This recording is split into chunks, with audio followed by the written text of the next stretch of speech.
1 November काळा दिन आम्ही हा सुतक दिन म्हणून आज पाळलं जातंय।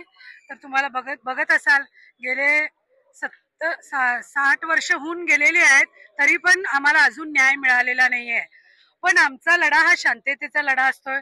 तुम्ही बघितलं असेल काल परवाच जे कर्नाटक सरकार कसा आम्हाला दबाव आणायचा प्रयत्न करत असतोय की आम्ही आमचा निषेध व्यक्त करण्यासाठी सुद्धा दडपशाही चालू आहे। तर मला कर्नाटक सरकारला एवढंच सांगू इच्छिते की आमचा आमचा विरोध हा केंद्र सरकारशी आहे। तर आम्ही केंद्र सरकारचा विरोध म्हणून आज इथं आम्ही 1 नोव्हेंबर काळा दिन पाळला जातोय।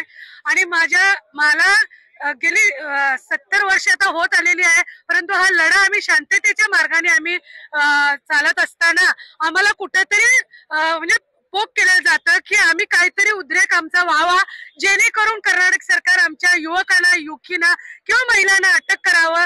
हाच एक उद्देश त्यांनी गेले 2-3 दिवस हा त्यांनी उद्योग चालू केलेला आहे।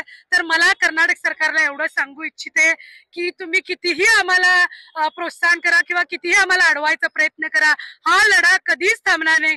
जोपर्यंत आम्ही महाराष्ट्रात जाणार नाही तोपर्यंत हा लढा सतत चालू ठेवणार, एवढंच तुमच्या माध्यमातून सांगू इच्छितो। आणि पुन्हा एकदा महाराष्ट्राच्या सर्व नेत्यांना सांगू इच्छितो की जसं कर्नाटक सरकारमधले सर्व नेते, सर्व पक्ष नेते एकत्र येऊन ज्या वेळेला मराठी भाषिकांच्यावर अन्याय करायची वेळ येते तेव्हा ते एकत्र येतात, आपला पक्ष बिक्ष सगळं बाजूला ठेवून ते एकत्र येतात। परंतु महाराष्ट्राचे सर्व नेते एकत्र येत नाहीत, हीच खंत वाटते। त्यांनी फक्त महाराष्ट्राचे नेते आपल्या खुर्चीसाठी म्हणजे वेगवेगळे होत असतात आणि खुर्चीसाठीच त्यांनी प्रयत्न करत असतात।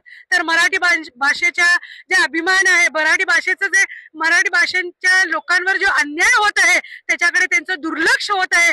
तर मी तुमच्या माध्यमातून एवढंच सांगू इच्छिते की तुम्ही आता वेळ गेलेली आहे। दरवेळेला आम्ही सांगत असतो की महाराष्ट्र आमच्या पाठीशी आहे, परंतु आता ही वेळ नाही आहे। महाराष्ट्र आमच्या समोर उभारण्याची गरज आहे, एवढीच मी तुमच्या माध्यमातून सर्व महाराष्ट्राच्या नेत्यांना सांगू इच्छितो। आणि जसं म्हणतात की नाक दाबलं तर तोंड उघडतंय, तेवढी ताकद महाराष्ट्राच्या सर्व नेत्यांकडे आहे। तो फक्त त्यांनी तो उपयोग केला पाहिजे, ते करत नाहीयेत। तर तो करावा आणि आम्हाला न्याय मिळवून द्यावा, जेणेकरून संयुक्त महाराष्ट्र लढा हा कुठंतरी संपेल आणि आम्ही महाराष्ट्रामध्ये जाऊ, एवढंच तुमच्या माध्यमातून सांगू इच्छिते। जय हिंद, जय महाराष्ट्र।